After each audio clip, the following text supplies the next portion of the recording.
Gold, trusted gold buyers. మీరు తాకట్టు పెట్టిన బంగారాన్ని విడిపించి ఈ రోజు ఉన్న మార్కెట్ ధరకు కొనబడను.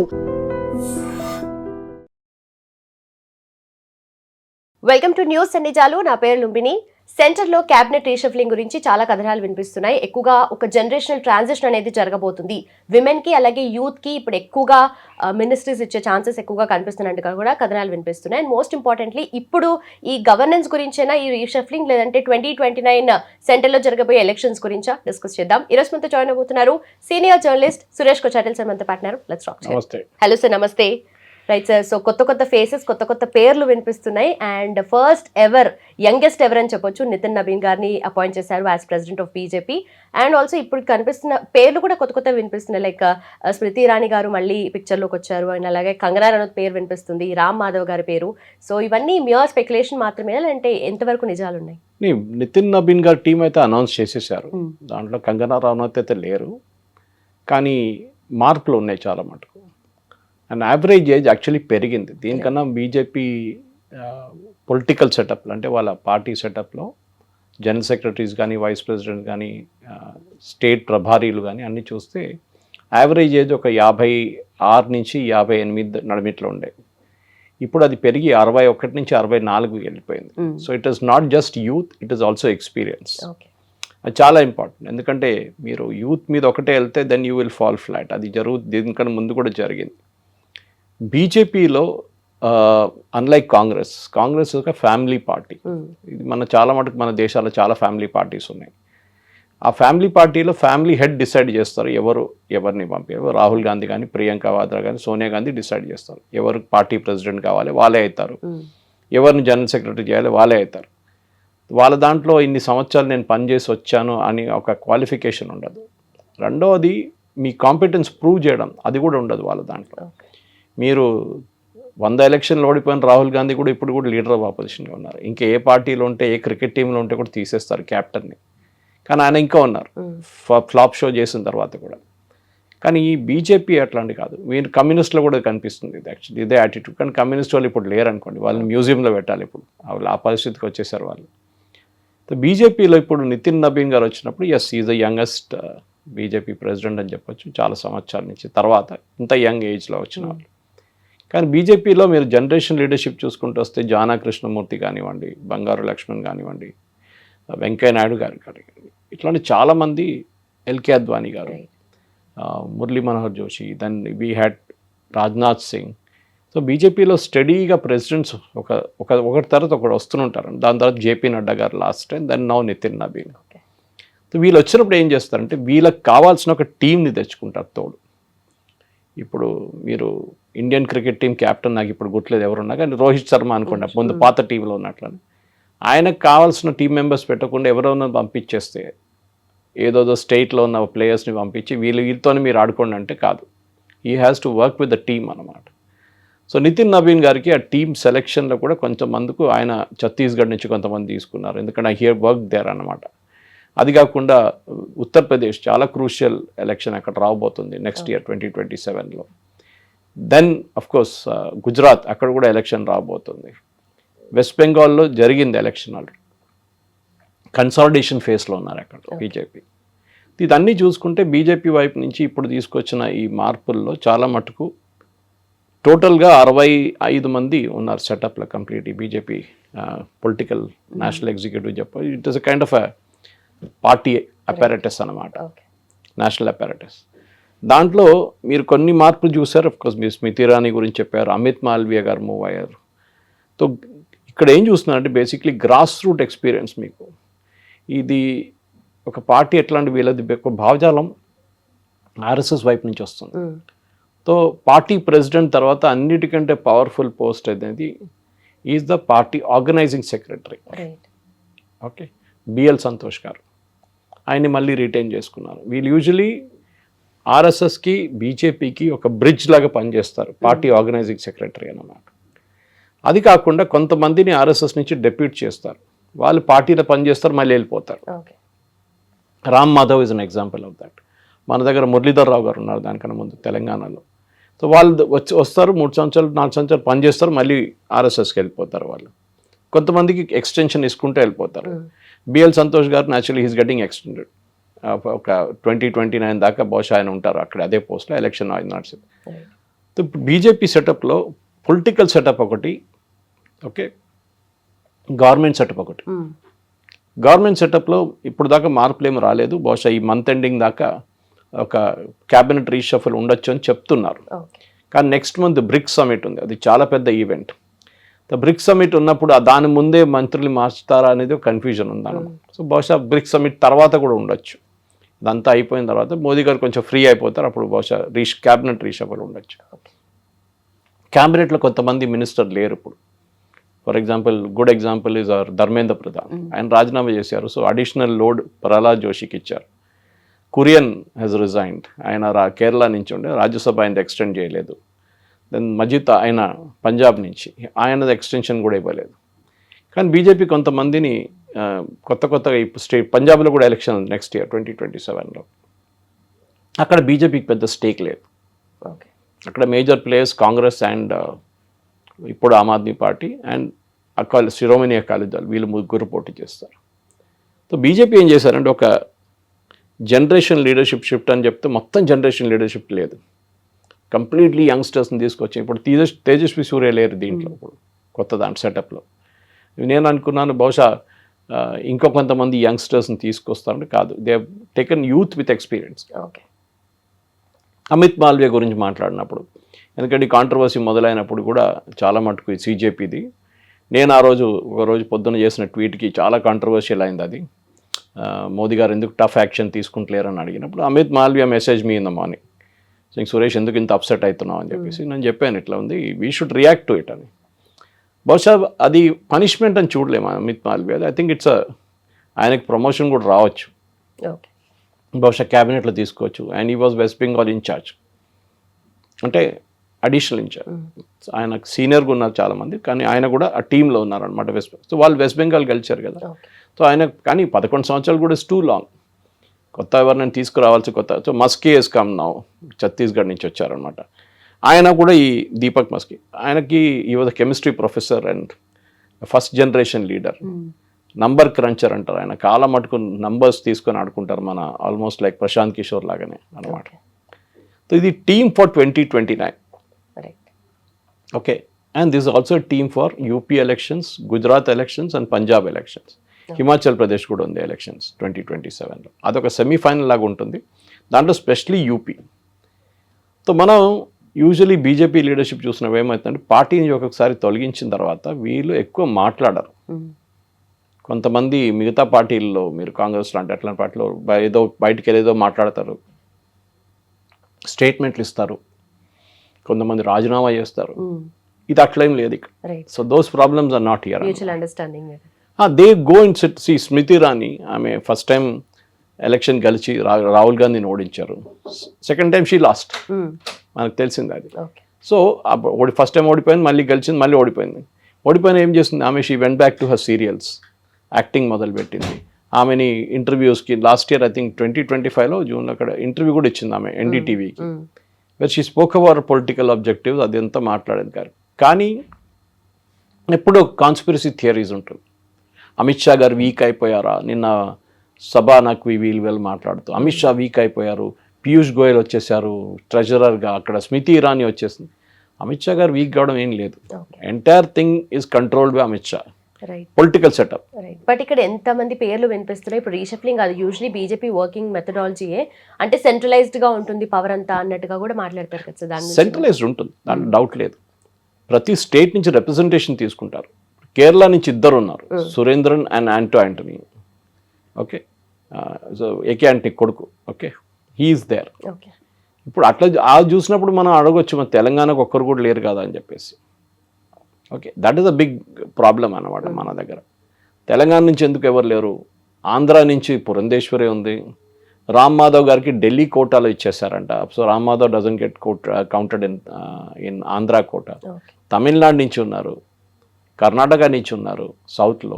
సో మన దగ్గర ఎందుకు లేదని చెప్పి అడుగుతున్నారు అనమాట. సరే, ఈసారి బాగా రిప్రజెంటేషన్ సౌత్కి ఎక్కువ ఇచ్చారు, దాంట్లో డౌట్ లేదు. కానీ ఏమవుతుందంటే ఒక ఇమేజరీ అన్నమాట, తెలంగాణకి ఎందుకు రావట్లేదు. సో ఇవాళ చాలా మటుకు పొలిటికల్ డిస్కషన్ దాని మీద నడుస్తుంది. ఎందుకంటే ఇక్కడ ఎలక్షన్ లేదని చెప్పి ఇంకా సీరియస్గా తీసుకుంటలేరా, లేకుంటే ఎందుకంటే ఈ టీమ్ ఇస్ ఫర్ 2029 కదా. రైట్. సో ఆబ్వియస్లీ 2029 టీం ఉన్నప్పుడు న్యాచురల్లీ వాళ్ళు చూసుకుంటారు వాళ్ళు మనకేం వస్తుందని చెప్పి. సో ఇప్పుడు చెప్పిన దాని ప్రకారం 51 of 65 office bearers are new, అంటే 65లో 57 మంది కొత్త వాళ్ళు. ఓకే. సో ఎంతమంది old, that's only about 51 + 10 16 14 people are old team నుంచి. ఓకే. దాని నుంచి 7 అది 5 సదర్న్ స్టేట్స్ నుంచి వచ్చారు, మనది కాకుండా, తెలంగాణ కాకుండా. So yes, there is lack of representation అంటే సౌత్ నుంచి ఉంది, కానీ సౌత్ అంత క్రూషియల్ కాదు ఇప్పుడు, ఎందుకంటే మన దగ్గర పెద్ద ఎలక్షన్ ఏం లేవు ఇప్పుడు. ఎలక్షన్ అంతా నార్త్లో ఉంది ఇప్పుడు, మెయిన్లీ యూపీ. సో అక్కడే స్మృతి ఇరానీ తీసుకొచ్చారు and she's been made in charge of this one. Usually vice ప్రెసిడెంట్స్కి ఎక్కువ రోల్ ఉండదు, రామ్ మాధవ్ లాంటి వాళ్ళు, కానీ వాళ్ళు ఆ పదవిలో ఉన్నప్పుడు కూడా వాళ్ళ స్టేచర్ ఉంటుంది చూడండి, అది వాళ్ళు లెవరేజ్ చేసుకుంటారు. Otherwise it's very ornamental. వసుంధరాజే ఆమె ఏం చేసుకుంటుంది, షీ కెనాట్ డూ ఎనీథింగ్, ఆమె పెద్ద పవర్ కూడా లేదు ఆమెకి. ఒక ఆర్నమెంటల్ పోస్ట్, మీరు పార్టీకి చాలా కష్టపడి పనిచేశారు చాలా సంవత్సరాలు, so you take this vice president post, అక్కడ కూర్చోండి. జనరల్ సెక్రటరీస్కి పవర్ ఉంటుంది, ఎస్, అండ్ కొంతమందిని ప్రభారీలు చేస్తారు, ప్రతి స్టేట్కి ఇన్ఛార్జ్గా చేస్తారు అన్నమాట. సో మన దగ్గర ఒక ప్రభారీ ఉంటారు బీజేపీది, నార్త్ నుంచి వస్తారు యూజువలీ. మన సౌత్ నుంచి కొంతమంది నార్త్గా ప్రభారీలు చేస్తారు, ఎందుకంటే వాళ్ళకి లోకల్ ఇన్ఫ్లుయెన్స్ ఉండకూడదు, లోకల్ పొలిటిక్స్ ఆడకూడదు అని చెప్పేసి దే గెట్ సంబడి డిఫరెంట్ అనమాట. సో దాని అడిబిట్లో పీయూష్ గోయల్ తీసుకొచ్చారు. Piyush Goyal is the treasurer నా and also the commerce minister. ఆయన చాలా డెలికేట్ నెగోసియేషన్ యుఎస్తో నడుస్తుంది, ట్రేడ్ డీల్. ఆ టైంలో ఆయన్ని క్యాబినెట్ నుంచి తొలగిస్తారంటే కాదు, I don't think it will happen. Treasurer అనేది ఒక ఫుల్ టైం జాబ్ కాదు. ఓకే, ఇన్ఫ్యాక్ట్ పీయూష్ గోయల్ గారు వాళ్ళ ఫాదర్ కూడా ఆల్మోస్ట్ 20 years బీజేపీ ట్రెజరర్గా ఉన్నారు. ఆయన మూవ్ అవుట్ చేసిన తర్వాతనే పీయూష్ గోయల్ వచ్చారనమాట ఆ పదవిలో. Of course is a chartered accountant, అదంతా అడ్వాంటేజ్ ఉంది యాజ్ అ ట్రెజరర్ అనమాట, మీకు తెలుసు ఎట్లా. అండ్ ఒక ఎలక్షన్ వచ్చినప్పుడు డబ్బులు చాలా ఇంపార్టెంట్ ఉంటుంది. సో ఎట్లా మేనేజ్ చేయాలి, ఏం మేనేజ్ చేయాలి, ఫండ్స్ ఎక్కడి నుంచి జనరేట్ చేయాలి, ఇదన్నీ ఉంటుంది అనమాట. సో పీయూష్ గోయల్ గారు is a veteran at that point. ఇప్పుడు బీజేపీ వైపు నుంచి అడిగితే నెక్స్ట్ స్టెప్ ఏంటి, అది చాలా క్రూషియల్గా ఉండబోతుంది. అమిత్ మాల్వియా గారిని మార్చారని again I don't believe in it, కానీ బీజేపీది ఒక వీక్ పాయింట్ ఏంటంటే వాళ్ళ సోషల్ మీడియా. ఒక టైంలో బీజేపీ సోషల్ మీడియా అనేది కాంగ్రెస్ని 2014లో ఓడించింది బీజేపీ సోషల్ మీడియాని. ఆ టైంలో ప్రశాంత్ కిషోర్ వాజ్ విత్ మోదీ గారు, వాళ్ళ టీమే మేనేజ్ చేశారు క్యాంపెయిన్ అంతా. కానీ ఎక్కడో బీజేపీకి లాస్ట్ ఒక 5 సంవత్సరాల్లో సోషల్ మీడియాలో కొంచెం వెనకకి వెళ్ళిపోయారు వాళ్ళు. ఈ సీజేపీ ప్రొటెస్ట్ స్పెషల్లీ మీరు చూసుంటారు, మోదీ గారు చెప్పాల్సి వచ్చింది అందరు మినిస్టర్స్ దగ్గర, సీనియర్ లీడర్స్ దగ్గర, ఏంటి మీరందరూ ఇన్స్టాగ్రామ్ వాడండి అని చెప్పేసి. Why should Modiji tell that to anybody? Okay, అదొక పెద్ద క్వశ్చన్ అనమాట. వాళ్ళే చేయాలి ఉండే కదా. సో మీరు మీమ్స్ తయారు చేస్తారో, లేకుంటే క్రియేటివ్స్ తయారు చేస్తారో, షార్ట్ వీడియోస్ తయారు చేస్తారో, ఇదంతా చేయాలండే. కానీ బహుశా they thought it is not like that. And Amit Malviya గారు it's old school of thought అని చెప్పలేము మనం. ఆయన కూడా చాలా మటుకు క్రియేటివ్గా ఉంటారు. Conventional mind set conventional mind set ఉండొచ్చు, కానీ ఈ ఇన్స్టాగ్రామ్ ఎట్లా అంటే you have to react very quickly to it. మీరు నేను రేపు పొద్దున్న చేస్తానులే అంటే కాదు, అది it has be done immediately. And అక్కడ ఎక్కువ పేషెన్స్ లేదు వాళ్ళకి. They have only 10 seconds, 20 seconds, 30 seconds, దాంట్లో మెసేజ్ చెప్పేసేయాల్సిందే మీరు. అది సీజేపీ కానీ వాళ్ళ సపోర్టర్స్ బాగా వాడుకున్నారు.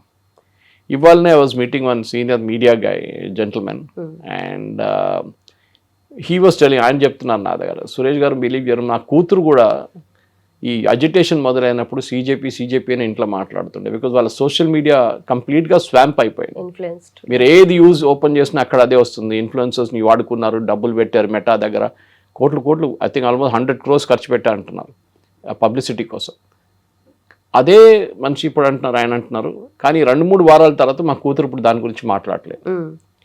So this is exactly what I was predicting. ఎందుకంటే ఆ టైంలో ఇంత పబ్లిసిటీ జనరేట్ చేయడంలో స్వాంప్ చేసేసారు లిటరలీ.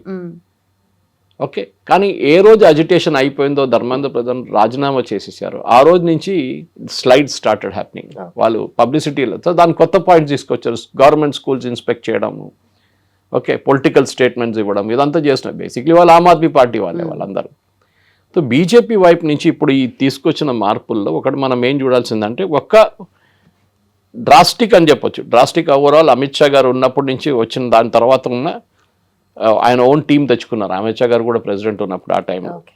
సో యావరేజ్ ఏజ్ మీరు చూస్తే ఆఫ్ దట్ 65 ఆఫీస్ బేరర్స్లో 51 మంది అరౌండ్ 50 ఇయర్స్ ఎక్స్పీరియన్స్ అని చెప్పొచ్చు. 51లో while around 50 years and more ఉన్నారు వాళ్ళు. 20 మంది ఏమో between the age of 56 and 59 ఉన్నారనమాట.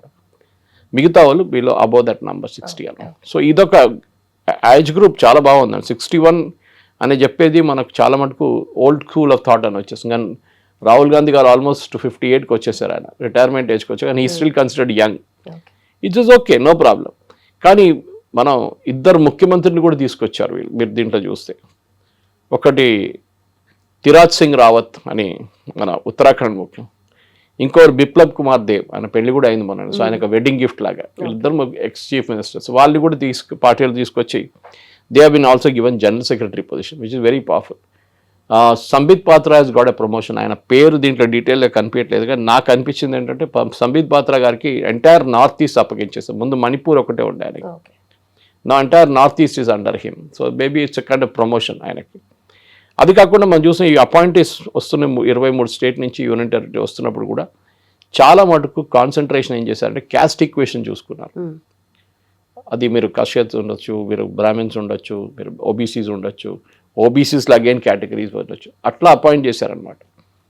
ఈవెన్ వెస్ట్ బెంగాల్లో కూడా ఒక లేడీని అపాయింట్ చేశారు. She was never in politics, కానీ బీజేపీ కోసం కష్టపడి బూత్లో కూర్చున్నాం ఆమె. She was appointed as one of the general secretary. So అట్లాంటి చాలా మందిని తీసుకొచ్చారు వీళ్ళు. సో మోదీ గారు కూడా దీని గురించి ట్వీట్ చేస్తూ అన్నారు, న్యూలీ అపాయింటెడ్ మెంబర్స్ని అందరినీ కంగ్రాచులేట్ చేస్తున్నారు. Grass root experience, organisational experience, ఇదన్నీ ఒకటేసారి తీసుకొస్తున్నప్పుడే పార్టీ పనిచేస్తుంది అని చెప్పేసి. సో ఇప్పుడున్న దీంట్లో చాలా మటుకు మనం చూస్తే ఈ former Rajasthan party president Satish Poonia, ఆయన ఒక జాట్. ఓకే, గజేంద్ర పటేల్ ఈ జనరల్ సెక్రటరీస్లో మాట్లాడుతున్నాను నేను. హీఈస్ ఎస్టీ కమ్యూనిటీలో ఉన్నారు ఆయన. అదే టైంలో మధ్యప్రదేశ్ నుంచి హరీష్ ద్వివేది, ఆయన యూపీ నుంచి బ్రాహ్మిన్స్. యూపీలో చాలా క్రూషియల్, ఎందుకంటే లాస్ట్ ఎలక్షన్లో బీజేపీ లోక్సభ ఎలక్షన్లో చాలా పూర్గా బాగా పర్ఫామ్ చేయలేదు యూపీలో. దానికి కారణం కొన్ని చాలా ఉన్నాయి. ఒక కారణం ఏం చెప్తున్నారంటే బహుశా వాళ్ళు బ్రాహ్మిన్స్ని నెగ్లెక్ట్ చేశారు. చిన్న కమ్యూనిటీ కానీ వాళ్ళ ఓట్స్ స్ప్రెడ్ అవుట్ ఉందన్నమాట. క్యాండిడేట్ సెలెక్షన్ కూడా బాగా లేకుండే లాస్ట్ టైం. ఇప్పుడు సంజయ్ భాటియా చూడండి, he was from Haryana. So Punjabi community ఆయన. వీళ్ళందరూ తీసుకొచ్చారు డిఫరెంట్ కమ్యూనిటీస్ నుంచి, బ్రాహ్మిన్స్ కానీ ఈ చెప్పినట్ల జాట్లు కానీ, వీళ్ళందరినీ స్పెసిఫిక్ పంజాబీ కమ్యూనిటీ వీళ్ళు తీసుకొస్తే బీజేపీ క్రాస్ రిప్రజెంటేషన్ ఇస్తున్నారు. కానీ ఒకటి ఉంది, రామ్ మాధవ్ గారి post, that is very crucial one. ఎందుకంటే 13 వైస్ ప్రెసిడెంట్స్లో ఒకరు ఆయన. దాని తర్వాత మన్ప్రీత్ సింగ్ బాదల్ ఫ్రమ్ పంజాబ్, ఎందుకంటే పంజాబ్లో ఎలక్షన్ రాబోతుంది, it's very crucial. Purandeswari Andhra Pradesh నుంచి, she was already there before and మళ్ళీ ఆమె రిపీట్ చేశారు. భజంత్ సింగ్ పాండా ఒడిశా నుంచి, రిటైన్డ్ యాజ్ వైస్ ప్రెసిడెంట్. ఒడిశాలో ఇప్పుడు ఎలక్షన్ ఏం లేవు, కానీ నెక్స్ట్ ఎలక్షన్ దాకా ఆయన ఉంటారు అక్కడే. కానీ దానికన్నా అన్నిటికంటే ఇంపార్టెంట్ నేను చెప్పింది స్మృతి ఇరానీ. అఫ్కోర్స్ సునీల్ బన్సల్ ఉన్నారు, he is still there, deeply involved అన్న. ఎందుకంటే వెస్ట్ బెంగాల్ అండ్ ఒడిశా ఎలక్షన్లో చాలా మటుకు ఒక టర్న్ అరౌండ్ తీసుకొచ్చిన మనిషి Sunil Bansal, and is a very close confident of Amit Shah అన్నమాట. తవాడే ఆయన కూడా ఉన్నారు, he is also there. And ఆయన కూడా అమిత్ షా గారు రైట్ హ్యాండ్ లాగా ఉంటారనమాట. సో యూపీ ఎలక్షన్కి బహుశా వీళ్ళిద్దరిని, ఎందుకంటే బీహార్ తర్వాత యూపీ లాగా జాగ్రఫికలీ పక్కనే ఉన్నారు కదా, so they can handle this campaign అని చెప్పేసి. కానీ యూపీలో at the end of the day it is going to be Yogi Adityanath, ఆయన క్యాంపెయిన్ నడిపిస్తాను. బీజేపీ దీనికన్నా ముందు కూడా క్లారిఫై చేశారు. So there is no confusion on that. But Smriti Irani ఒక కనెక్షన్ చూడండి, అదే she cuts across different age groups cut off చేస్తుంది ఆమె. యంగ్స్టర్స్కి అపీల్ చేస్తారు ఆమె, ఉమెన్ ఫోక్కి అపీల్ చేస్తారు ఆమె, ఈవెన్ అమంగ్ ద ఎల్డర్లీ ఆమెకి అపీల్ ఉంది. సీరియల్లో యాక్ట్ చేసినప్పుడు క్యోంకి కభీ సాస్ బహూతి ఇట్లాంటి ఆ ఒక కమ్యూనికేషన్ ఆస్పెక్ట్ స్మృతి ఇరానీ దగ్గర నుంచి చాలా బాగా యూపీలో వీళ్ళు వాడుకుంటారు, దాంట్లో డౌట్ లేదు. కానీ కొన్ని మార్పులు రాబోతుంది. అఫ్కోర్స్ సోషల్ మీడియా టీంలో కూడా వాళ్ళ స్ట్రాటజీస్ మార్చాల్సి వస్తుంది, క్యాంపెయిన్ స్ట్రాటజీస్ మార్చాల్సి వస్తుంది. బహుశా ఈ కొత్త వచ్చిన వాళ్ళు కూడా దాంట్లో మార్పులు తీసుకొస్తారు. ఓకే ఓకే రైట్ సరే. అదే ఇప్పుడు కొత్తగా సోషల్ మీడియా కూడా ఇంకొంచెం యాక్టివ్ అవుతుంది, బీజేపీ సోషల్ మీడియా కూడా. అండ్ దాంట్లో నెసరీ చేంజెస్ అంటే ఇప్పుడు ఇంపాక్ట్ క్రియేట్ చేయాలి, ఎందుకంటే ఆల్రెడీ చేస్తున్న వర్క్ని పోర్ట్రే చేయాలి డెఫినెట్లీ. సో ఎలాంటి చేంజెస్ చేయాలంటారు sir? First of all BJP వాళ్ళు ఫస్ట్ టర్మ్లో 2014లో మీరు చూస్తే చెప్పాను చూడండి, ప్రశాంత్ కిషోర్ వాళ్ళ టీం అప్పుడు హ్యాండిల్ చేశారు. అప్పుడు వాళ్ళు చాలా మటుకు ఫేస్బుక్లో కాన్సన్ట్రేట్ చేశారు, అండ్ వాళ్ళు ఒక వీడియోస్లో యూట్యూబ్ లాంటి వీడియోస్ చేయడం అంత ఉండే ఆ టైంలో. మన దేశంలో ట్విట్టర్ అనేది చాలా ఎలిటిస్ట్ క్రౌడ్ ఉంటారు దాంట్లో. ఐ థింక్ దేశంలో బహుశా 2% మంది ట్విట్టర్లో ఉన్నారు. At the same time you got 54 crore people on Instagram. Youngsters అందరు అక్కడ ఉన్నారు. ఈ మారుతున్న దాంట్లో బీజేపీ వాళ్ళ వైపు నుంచి మార్పులు తీసుకురాలేదు. మీరెవరో పంపించింది కాపీ చేసి వేయడం కాదు. ఇన్స్టాగ్రామ్లో అది నడవదు అట్లా. Instagram you have to create creatives. దానికి ఒక టీం కావాల్సి వస్తుంది. బహుశా అది యంగ్స్టర్స్లో ఉంటుంది. వాళ్ళు ఇమ్మీడియట్గా వాళ్ళ దగ్గర సాఫ్ట్వేర్స్ ఏదైనా కానివ్వండి, అడో ప్రీమియర్ వాడాలని లేదు, కానీ ఏదైనా ఒక క్యాన్వా కూడా వాడచ్చు. మీరు can create videos the way you want. Clip champ use చేయొచ్చు. చాలా మటుకు స్పీడ్ ఈజ్ ఎసెన్స్ అనమాట. ఒక ఇన్సిడెంట్ జరిగిన తర్వాత ఆ రోజు అక్కడ జంతర్ మంతర్లో ఎన్ని వీడియోస్ తీశారు చూడండి వాళ్ళు, ఎన్ని మీమ్స్ తీశారు చూడండి. Of course deep fake videos కూడా చేశారు, కానీ that was also pulled out later. కానీ వాళ్ళ వైపు నుంచి చేసిన అగ్రెషన్ చూడండి, అదొక యంగ్ మైండ్కే వస్తుంది అనమాట. ఏం చేయాలి, ఎట్లా చేయాలి, వాళ్ళ లాంగ్వేజ్, మాట్లాడడం అన్న లాంగ్వేజ్ ఉంటుంది యంగ్స్టర్స్ది. అది మన ఓల్డ్ పీపుల్ మాట్లాడేలాగా కాదు. అది నాలాంటి కొంచెం కేర్ఫుల్గా మాట్లాడతారు, కానీ వాళ్ళకి దే ఆర్ వెరీ స్నాపీ. వాళ్ళ వాట్సాప్ లాంగ్వేజ్ ఒకటి ఉంటుంది వాళ్ళది. ఓకే, అది కూడా వాడతారు. సో ఐ థింక్ బీజేపీ ఒక పెద్ద మార్పు అక్కడ తీసుకొస్తున్నారు. మీరే చూస్తారు, మోదీ గారు ఆయనే ఒక వీడియో చేశారు యూజింగ్ ఎ వర్టికల్ మోడ్. 3 వీడియోలు చేశారు యాక్చువల్లీ. సో అక్కడే తెలిసిపోతుంది. దాని తర్వాత ఆఫ్ కోర్స్ ఈ సెడ్ ఈ told BJP MPs, BJP leaders మీరందరూ ఇన్స్టాగ్రామ్లో ఉండాలని చెప్పి. ఎందుకంటే మన దగ్గర 34 కోట్ల మంది సో కాల్డ్ జెన్జీ క్రౌడ్ ఉన్నారు మన దగ్గర. So they are a big number. అంత పెద్ద నంబర్ కాకపోతే కానీ గుడ్ నంబర్ అన్నమాట. సో వాళ్ళు ఎట్లా ఓటేస్తారు, మీరు ఇప్పుడు ఆర్ఎస్ఎస్ వైపు నుంచి కూడా చూస్తున్నారు, యువ సమ్మేళనాలు చేస్తున్నారు. ఆర్ఎస్ఎస్ సర్సంఘచాలక్ గారు మాట్లాడుతున్నారు యంగ్స్టర్స్ గురించి. సో అందరు తెలిసిపోయిందంటే ఈ యొక్క జనరేషన్ని మీరు బ్రెయిన్ వాష్ చేయడానికి చాలా ఈజీ. జేఎన్యూ లాంటి చోట్లనో, ఇక్కడ మన దగ్గర ఎఫ్లూనో, హెచ్సిఓలో బ్రెయిన్ వాష్ చేయడం ఈజీ. ఓకే, కానీ వాళ్ళని కరెక్ట్ దారి చూపించి ఇదే కరెక్ట్ నడుస్తుందని చెప్పడానికి, మెసేజెస్ పంపించడానికి బీజేపీ ఇన్స్టాగ్రామ్ని వాడుకోవాల్సి వస్తుంది. ఎందుకంటే ఇంకా 2 సంవత్సరాలు, ఇంకా 2028 రాగానే అబౌట్ ఒక సంవత్సరం ముందే మే 2028 నుంచి ఎలక్షన్ ఫీవర్ క్యాచ్ అవుతుంది. ఓకే, దాని తర్వాత ఏప్రిల్ మేలో ఎలక్షన్ నడుస్తుంది. నెక్స్ట్ ఫిబ్రవరి కూడా స్టార్ట్ కావచ్చు 2029లో. సో బీజేపీ వాళ్ళ వైపు నుంచి ప్రిపరేషన్స్ చేసుకోవాల్సి వస్తుంది చాలా మటుకు. అది మనం తెలంగాణలో కూడా చూస్తున్నాం. తెలంగాణలో ఇప్పుడు ఈ ఓటర్ లిస్టు జాబితాలో చాలామందిని తీసేశారు. 73 లక్షలు అంటున్నారు, మళ్ళీ ఇంకొక 60 లక్షలు అంటున్నారు. ఏం మార్పు వస్తుంది దాంతో? వెస్ట్ బెంగాల్లో జరిగినట్టు మార్పు ఇక్కడ వస్తుందా? జిహెచ్ఎంసీ ఎలక్షన్స్ మీద ఇంపాక్ట్ ఉంటుందా? లేకుంటే బీజేపీ వాళ్ళ దగ్గర ఆల్రెడీ సెంట్రల్ లీడర్షిప్ చెప్పారు, you concentrate on local issues, మీరు బీఆర్ఎస్ ఎంట వాడండి, వాళ్ళని ఫస్ట్ ఫినిష్ చేయండి అని చెప్పి. సో బీజేపీ మార్పు స్ట్రాటజీ కూడా రావచ్చు. కానీ అన్నిటికంటే పెద్ద I think the mother of all battles అంటారు చూడండి, అది యూపీలో ఉంది. అది జరగాల్సింది. కానీ వీళ్ళ ఎక్స్పర్టీస్, వీళ్ళందరూ, అది తావడే గారు ఉండొచ్చు, సునీల్ బన్సల్ ఉండొచ్చు, they are hard core experts. Election అంటే బీజేపీ మిషనరీ చూడాల్సిందే. రాజీవ్ సర్దేశాయ్ ఒకసారి ఒక బుక్ రాశారు చాలా సంవత్సరాలు, ఐ థింక్ 10 years ఆల్మోస్ట్ నా, అబౌట్ బీజేపీస్ వార్ మిషనరీ. ఒక యుద్ధానికి వెళ్తున్నట్లు వెళ్తారు వాళ్ళు మొత్తం ప్రిపరేషన్తో. తో మీరు అడగవచ్చు, మొన్న జరిగిన బీహార్ ఎలక్షన్లో బాంకీపూర్లో ఎట్లా ఓడిపోయారని. అది దాని రీజన్స్ కూడా మనం అనలైజ్ చేసాం. ఒకటి, Prashant Kishor perform very well, దాంట్లో డౌట్ లేదు. కాంగ్రెస్కి వెళ్ళలేదు ఓటు, అంటే అక్కడ కాంగ్రెస్ పోటీ చేయలేదు, ఆర్జేడీ పోటీ చేయలేదు. ఆర్జేడీ 3rd పొజిషన్లో వచ్చారు. గవర్నమెంట్ వ్యతిరేకత ఉంటే ఆ ఓట్లు ఆర్జేడీకి వెళ్ళాలి ఉండే, కానీ కొత్తగా ఆయన వచ్చిండు, ఆయనకు ఓటేశారు. చాలా ఈయన కూడా ట్రై చేసి చూద్దాం మనం అని చెప్పేసి. And he was speaking their language. And ఇంకోటి అన్నిటికంటే ఇంపార్టెంట్, క్యాంపెయిన్ 5 నెలల ముందే మొదలుపెట్టాడు. బీజేపీ వాళ్ళు లాస్ట్ మినిట్లో క్యాండిడేట్ కూడా మార్చేశారు. సో ఈ క్యాండిడేట్ సెలెక్షన్ అనేది యూపీలో చాలా క్రూషియల్గా ఉండబోతుంది. అండ్ యూపీని మీరు ఒక బ్యాక్గ్రౌండ్గా స్మృతి ఇరానీ వాడుకుంటారు. Sir father is a Punjabi, అమ్మగారు ఏమో బెంగాలీ, అండ్ ఈమె 2 లాంగ్వేజ్ చాలా ఫ్లూయెంట్గా మాట్లాడుతుంది. And better part of northern UP Punjabis ఉంటారు మన దగ్గర. పిలిభీత్ అంతా ఆ ఏరియాలో మనీకా గాంధీ ఎక్కడి నుంచి పోటీ చేసుకెళ్తారు, వరుణ్ గాంధీ కూడా ఒకసారి. సో ఆ ఏరియాస్లో Punjabi speaking will really work అనమాట. సో బహుశా ఇంకా అఫ్కోర్స్ ఆమెకి అసిస్టెంట్స్ 2-3 ఇస్తారు వాళ్ళు, కానీ పొలిటికల్ సెటప్లో. కానీ ఇది మేజర్ క్యాంపెయిన్ స్మృతి ఇరానీ, యోగి ఆదిత్యనాథ్ కలిసి నడిపిస్తారు అక్కడ. Nitin Nabin as experience wise ఆయనకి ఎక్స్పీరియన్స్ తక్కువ ఉండొచ్చు, కానీ అడ్వాంటేజ్ ఏంటంటే బీజేపీలో ఇట్లాంటి చాలామంది నేతలు వచ్చారు. ఇప్పుడు జానా కృష్ణమూర్తి గారు వచ్చినప్పుడు అందరు అడిగారు, ఆయన ఈజ్ వెరీ ఫ్రమ్ సౌత్ నుంచి, తమిళనాడు నుంచి, ఆయన ఏం చేయబోతున్నారని చెప్పేసి. కానీ ఆ 2 సంవత్సరాల పదవిలో ఉన్నప్పుడు చేసుకుంటారు వాళ్ళ వైపు నుంచి. They might not be the same stature as Amit Shah కానీ ఈవెన్ జేపీ నడ్డా గారు కానీ, కానీ చేస్తారు. బీజేపీ అంటే నేను చెప్పాను చూడండి, ఎక్స్ప్లెయిన్ చేశాను, it is a war machinery. వాళ్ళ దాంట్లో మీరు ఎన్ని సంవత్సరాలు ఫీల్డ్లో పనిచేశారు, మీరు ఎట్లాంటి రిజల్ట్స్ తీసుకొచ్చారు, దానిలాగానే అప్రైజల్ లాగా చేసి వాళ్ళని ప్రమోషన్ ఇస్తారు. అది ఇప్పుడు జరిగిందన్నమాట. కానీ still there is lot to catch up, especially కమ్యూనికేషన్లో. బీజేపీ వైపు కమ్యూనికేషన్ సెల్ చేంజ్ చేయలేదు, కానీ ఐటీ సెల్లో మార్పు వచ్చింది. దాని ఇప్పుడు పేరు మార్చి సోషల్ మీడియా సెల్ అని చేస్తున్నారు అనమాట. Right sir, right. And also very calculative steps అయితే డెఫినెట్లీ ఇప్పుడు బీజేపీ టైం అయితే వచ్చిందంటారా? సిజేపీని వీళ్ళంత సీరియస్గా తీసుకోక్కర్లేదు. వీళ్ళకి థ్రెట్ ఉన్నది బీజేపీకి మెయిన్గా యూపీఏ. రైట్. ఒకసారి ఈ ఎలక్షన్ గెలిచారనుకోండి, 400+ సీట్స్ ఉన్న యూపీలో, హ్యూజ్ స్టేట్. ఇక్కడ బీజేపీ ఈసారి majority or close to 2/3 majority వస్తే బీజేపీకి 2029 ఎలక్షన్ స్వీప్. ఎందుకంటే ఎప్పుడు చెప్తారు చూడండి, యూపీ ఎవరు గెలుస్తారో వాళ్ళే గవర్నమెంట్ ఫామ్ చేస్తారు ఢిల్లీలో. That is true. Root of Delhi is through UP అంటారు. అది ఇప్పుడు కూడా అంతే. 80 సీట్లు ఉన్నాయి.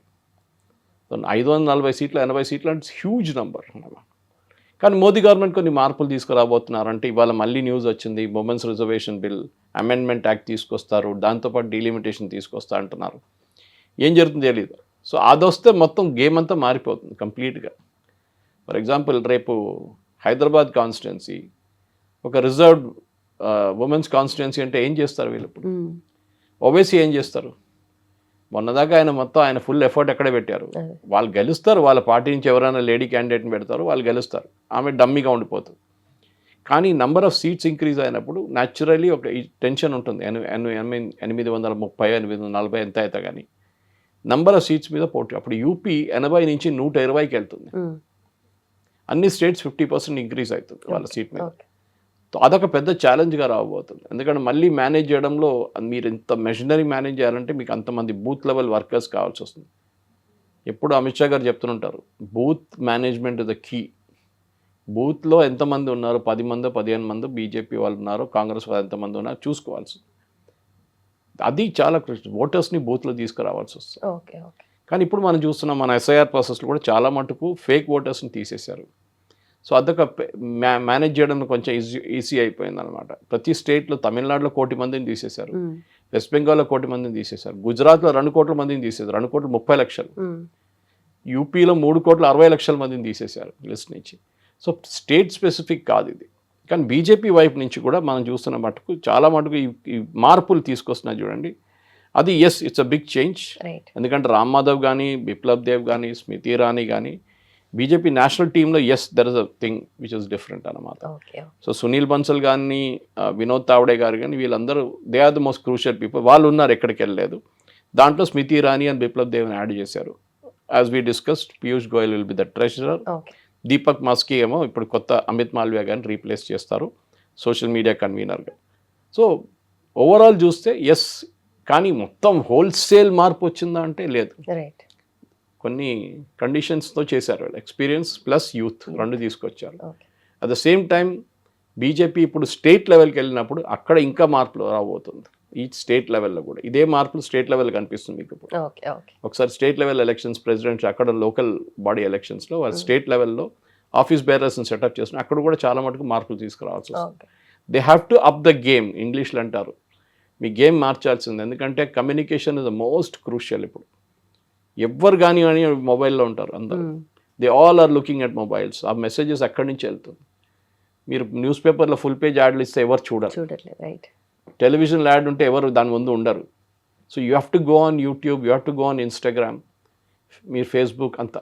కానీ మోస్ట్లీ ఇన్స్టాగ్రామ్లో విజువల్ ఇమేజరీ అనేది ఇన్స్టాగ్రామ్లో ఉంటుంది. దాన్ని మాస్టర్ చేయడం అనేది ఒక ఆర్ట్ యాక్చువల్లీ. అది బీజేపీ వాళ్ళు నేర్చుకోవాలి. మోస్ట్ ఇంపార్టెంట్లీ లోకల్ లెవెల్లో నేర్చుకోవాలి. ఓకే, అది మీరు తెలుగులో ప్రొడ్యూస్ చేస్తారా, కన్నడలో ప్రొడ్యూస్ చేస్తారా, లేకుంటే తమిళ్లో చేస్తారా, ఏదైనా చేయండి, కానీ ఆ లోకల్ లెవెల్లో మీకు చేయాల్సి వస్తుంది. మీరు కాదు మేము ఢిల్లీ నుంచి పంపించిన క్రియేటివ్ యూస్ చేస్తామంటే అది పనికి రాదు. లోకల్ ఇష్యూస్ చాలా ఇంపార్టెంట్ ఉంటుంది. చూద్దాం తెలంగాణలో కూడా ఏం చేస్తారనేది. ఎందుకంటే ఒక్కరు కూడా ఇక్కడి నుంచి ఇప్పుడున్న కమిటీలో వెళ్ళలేదంటే అది కొంచెం, ఎందుకంటే ఆల్మోస్ట్ 65 మంది ఆఫీస్ బేరర్స్లో ఒక్కరైనా తెలంగాణ నుంచి ఒక్కరు కూడా లేరు. That is a big disappointment. But I think కొంతమంది అన్నారు తర్వాత చూద్దాంలే ఏమైనా వస్తుంది, మార్పులు వస్తుందేమో అని. కానీ మేబీ నితిన్ నబీన్ కానీ అమిత్ షా గారు కానీ వాళ్ళు థాట్ అబౌట్ ఇట్. కానీ ఎవరు లేరు కదా ఇప్పుడు, అంత అవసరం లేదు తెలంగాణ నుంచి అనుకుంటారు. కానీ కేరళ నుంచి ఇద్దరు తీసుకున్నప్పుడు ఇక్కడ కూడా ఒకరినైనా తీసుకోవాలి. But it's a disappointing thing. But it's okay, no problem. అది బీజేపీ తెలంగాణ వాళ్ళు కూడా ప్రూవ్ చేయాలన్నమాట. That we are important, we can do things అని ప్రూవ్ చేస్తే బహుశా నెక్స్ట్ రౌండ్ ఆఫ్ రీషఫుల్ అక్కడ కూడా కొంతమందిని తీసుకుంటారు వాళ్ళు. Okay okay. బట్ సార్ నిజంగా ఇది గవర్నెన్స్ పరంగా చూస్తుంటే అంత ఈ పాయింట్ ఆఫ్ టైంలో అవసరం అంటారా? ఎందుకంటే పాలసీ మేకింగ్ విషయంలో కూడా చేంజెస్ అవుతూ ఉంటాయి కదా, ఇప్పుడు ఇన్స్టిట్యూషనల్గా ఇన్స్టెబిలిటీ అనేది వస్తుంది కదా. గవర్నమెంట్ వైపు మార్పులు వస్తుంది, కానీ మీరు ఒక ఫైనాన్స్ మినిస్టర్ని ఎవ్రీ 2 years చేంజ్ చేస్తే స్టెబిలిటీ ఉండదు. మీరు ఒక కామర్స్ మినిస్టర్ని 3 సంవత్సరాలు మార్చితే స్టెబిలిటీ ఉండదు. మోదీ గారికి ఆయన టీం మీద కాన్ఫిడెన్స్ ఉంది, అది చాలా important. They are all delivering it. At least the crucial ministries are all working. అది నిర్మలా సీతారామన్ గారు ఉండొచ్చు, రాజ్నాథ్ సింగ్ గారు ఉండొచ్చు, ఫారిన్ మినిస్టర్ జయశంకర్ గారు ఉండొచ్చు, ఓకే, పీయూష్ గోయల్ గారు కామర్స్ మినిస్టర్గా ఉండొచ్చు. చాలా departments they are working full fledge. In fact అన్నిటికంటే టఫ్ ఐ థింక్ అక్కడే ఒక 3 మినిస్టర్స్ కొత్తగా తీసుకురావాల్సి వస్తుంది. అశ్విని వైష్ణవ్ గారి department, information technology, communication separate, అదే that is Doordarshan and all the other bodies, okay, communication broadcasting అదొకటి. Then third is railways. ఇది ఫుల్ ఫ్లెజ్ జాబ్. 3 మినిస్ట్రీలు ఒక మినిస్టర్ చూసుకుంటున్నారు. I think that has be split. బహుశా ఆయన ఈ can either take care of railways best ఆయనకి portfolio, ఆయన because is an IIT at the end of the day. So Ashwini Vaishnav గారు అది చూసుకుంటే బాగుంటుంది. అక్కడ ఒక 3 తీసుకొస్తారు. సో ఇది ఐదర్ ఈ 2 వారాల్లో జరగాలి, లేకుంటే బ్రిక్స్ సమ్మిట్ తర్వాత క్యాబినెట్లో కొన్ని మార్పులు రావు. కానీ అక్కడ కూడా ఐ డోంట్ థింక్ మేజర్ మార్పులు రావు. ఎందుకంటే ఇప్పుడు స్టేట్ డెప్యుటేషన్స్ అయితే ఆల్రెడీ అయిపోయింది. పార్టీకి పంపించాల్సిన పార్టీలో ఆల్రెడీ వెళ్ళిపోయారు. సో కొత్తగా మీరు ఎవరిని మినిస్ట్రీలో తీసుకున్నప్పుడు కూడా మీరు ఉన్న వాళ్ళని ఎక్కడికి పంపిస్తారు? You have to send them to states which have got elections coming up. అక్కడ యూపీ ఉందన్నమాట, హిమాచల్ ప్రదేశ్ ఉంది, గుజరాత్ ఉంది, పంజాబ్ ఉంది. సో ఇట్లాంటి స్టేట్స్కి మీరు ఎక్కడి నుంచి ఎవరైనా సీనియర్ లీడర్స్ని పంపిస్తారా? But I have my own doubts. Modi గారు ఆయన టీం మార్చారు, అక్కడెక్కడ కొంచెం కాస్మెటిక్ చేంజెస్ చేస్తారండి. Right. Done sir, thank you so much. Thank you very much.